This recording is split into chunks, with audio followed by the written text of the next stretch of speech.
I want to thank you for joining me today. And before we get started, as always, all messages that are released on this channel are my truth. And that is exactly what it is and what it always will be. And that is my truth. Now, my truth consists of a bunch of experiences that I gained clarity from, which ultimately took me back to the real me, which is truth. Now, when I try to convince you that my truth is the gospel, however, my truth is the gospel for me. That does not make it the gospel for you, nor will I ever try to make it the gospel for you. By me being on this platform, I am simply placing breadcrumbs on a path that I've already walked. Now, you find yourself on a similar path and you resonate with said breadcrumbs and you say, you know what, I like that. I want to follow that. And that's cool. If not, that is cool as well. My purpose is to assist those who are ready to get out of their own way. So let's get right into it. So, just wanted to hop on and let you know that you live in a mental world. Everything starts in the brain. Everything you see around you was once in someone's mind. And they brought that idea, that thought, into life through action. You should be guarding your mind like it's a national treasure because it truly is. Your reality is ran and created through your mind. You decide everything, whether it's consciously or unconsciously. That is the problem we have today. People are not taking control of their own reality. Now, I mentioned The Kabbalion a couple times as a great book, and I definitely recommend it. And in The Kabbalion, it states mentalism asserts the consciousness is that of indispensable condition of existence. Matter is itself merely a mode of consciousness. The Kabbalion also states that the all, which people refer to as God, is mind. The universe is mental. Now, I found this to be interesting because back in the day, the Mayans said we live in a world of Maya, which is illusion. George Berkeley, which is an Irish philosopher, states that the world exists because it is held in the mind of God. Now, many philosophers have said this throughout the times, right? Even Rumi once stated that you're not a drop in the ocean, you are the entire ocean in a drop, right? So different people saying basically the same thing over and over. Now, what Rumi said was stated beautifully because we are pure consciousness at our core, pure energy. And we wield this energy through our minds. That's why we're in these bodies, to learn how to manipulate all this energy that is around us. So we mold that consciousness that surrounds us, that energy. And with our mental energy, we create our reality. Now that consciousness, that energy that surrounds us is nothing but pure possibility.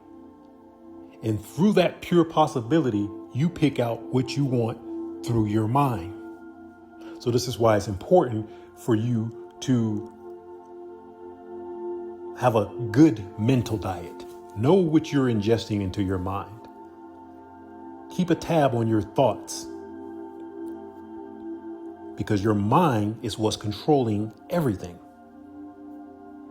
Acts 17:28. For in him we live and we move and have our being.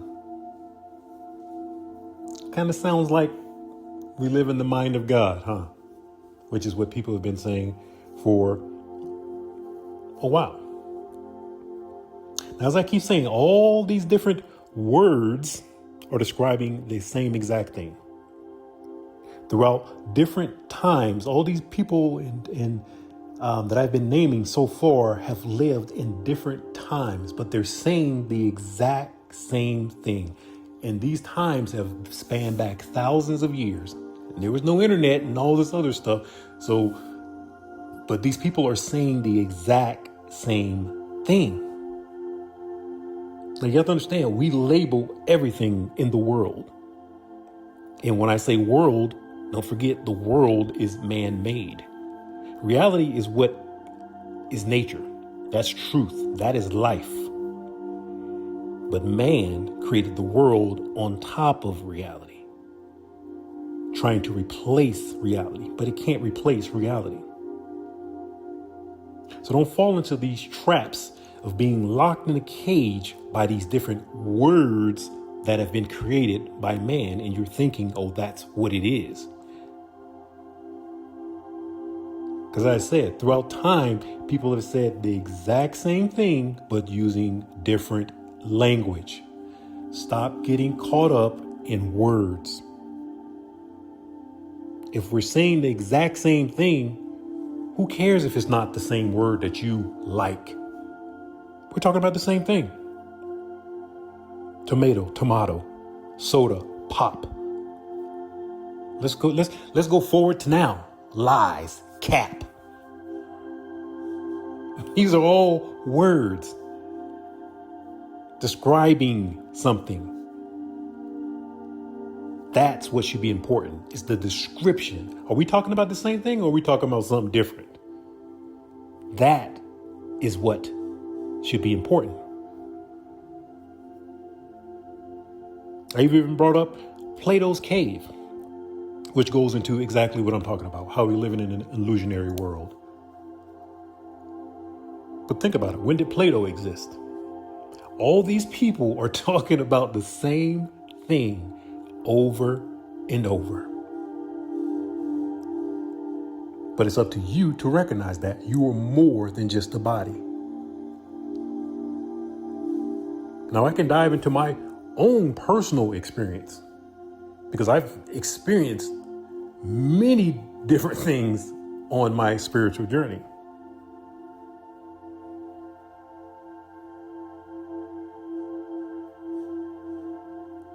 And from these things that I've experienced, like for me, I cannot deny that I am a spiritual being having a temporary human experience.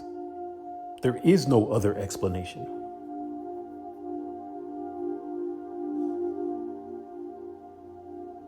We're in these bodies clearing up karma and trying to expand back to our original natural state, which is the all. You are God having a human experience. And as humans, you want to know everything. You want to label everything. But if what you're trying to label existed before you, how can you truly label it? You can't label it. It just is. Now you can call it whatever you want to, but it will still be just as it is. We can call it matter. We can call it spirit. We can call it consciousness. It doesn't matter, because it's still all the same exact energy. Everything comes from one source and one source alone. Your job is to tap into that, but you have to go within and discover that on your own. I don't know if you're familiar with the Nag Hammadi scriptures, but definitely another good read. And in that, you have the Gospel of Thomas, and that says, whoever knows himself discovers the all.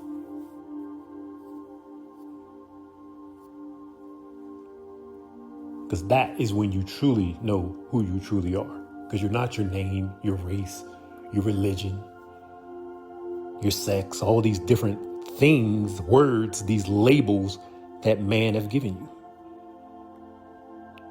to separate you and pull you further away from the truth of what is.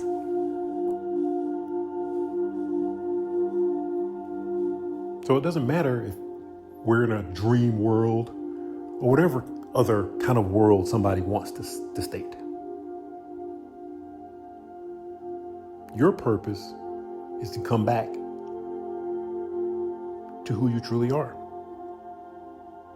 It kind of reminds me of what was the name? Zhuangzi, the butterfly dream, right? So Zhuangzi, he dreamed that he was a butterfly, fluttering about happily, doing as he pleased. He did not know he was Zhuangzi. Suddenly he awoke, and there he was, unmistakably, Zhuangzi. But he did not know whether he was Zhuangzi, who had dreamed he was a butterfly, or he's a butterfly who was now dreaming that he was Zhuangzi. So between Zhuangzi and the butterfly, there must be some distinction. Kind of interesting, huh? Now I can relate to that because, as I said in other messages, we exist on multiple planes of reality. You're separated but through these quote unquote different veils, but they're stacked right on top of each other. So when you go to sleep at night and you dream, you're just hopping into another reality. When you're quote unquote dreaming, because your consciousness, which you truly are, which is energy, it does not rest. The body does, but consciousness does not, because it's eternal. It keeps going. It doesn't need rest, but the body does.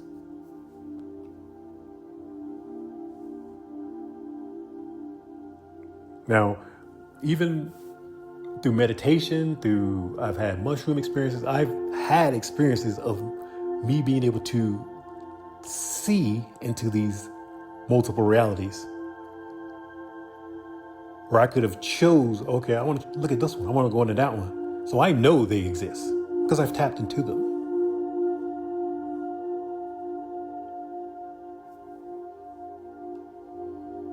Just as you can.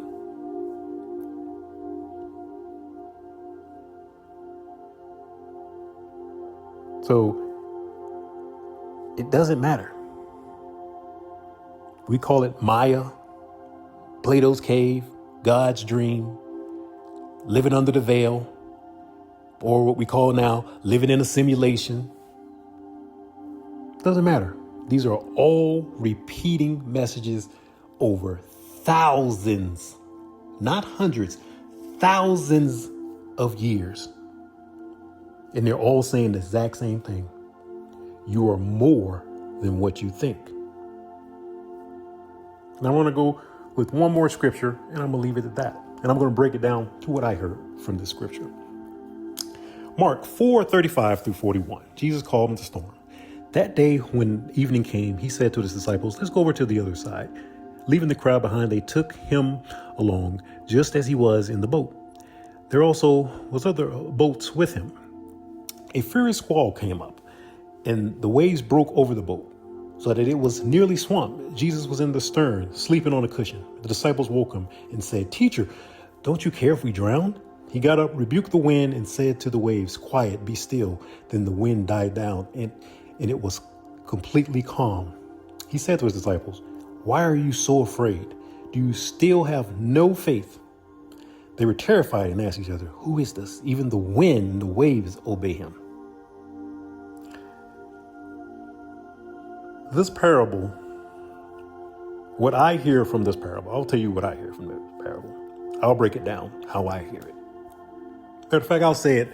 I'll break it down like I was talking to a friend. I'll say it like a friend, right? Okay. So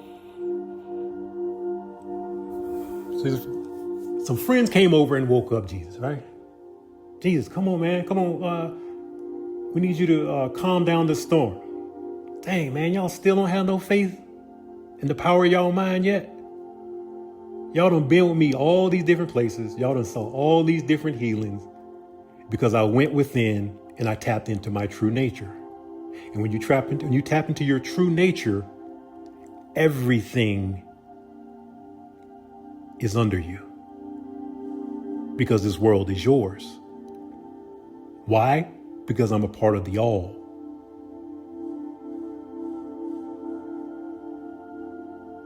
That's what I hear when I hear that scripture. What is there to be afraid of when you know who you are? When you know there's only one source? This is the difference between you and Jesus.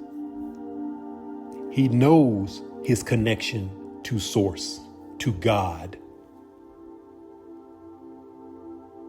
He has no doubt about it, just as I have no doubt about it. But it's up to you to recognize that. Ephesians 5:14, awake, O sleeper, and arise from the dead, and Christ shall give thee light. And that's what you're trying to do. Awake from this quote unquote dream world and step into who you truly are. And as you do that, you too will command the seas of your life in all storms. And I'm going to leave it there. And as always, if you got anything out of this message, I ask you to like, subscribe, and I will definitely check you in the next one.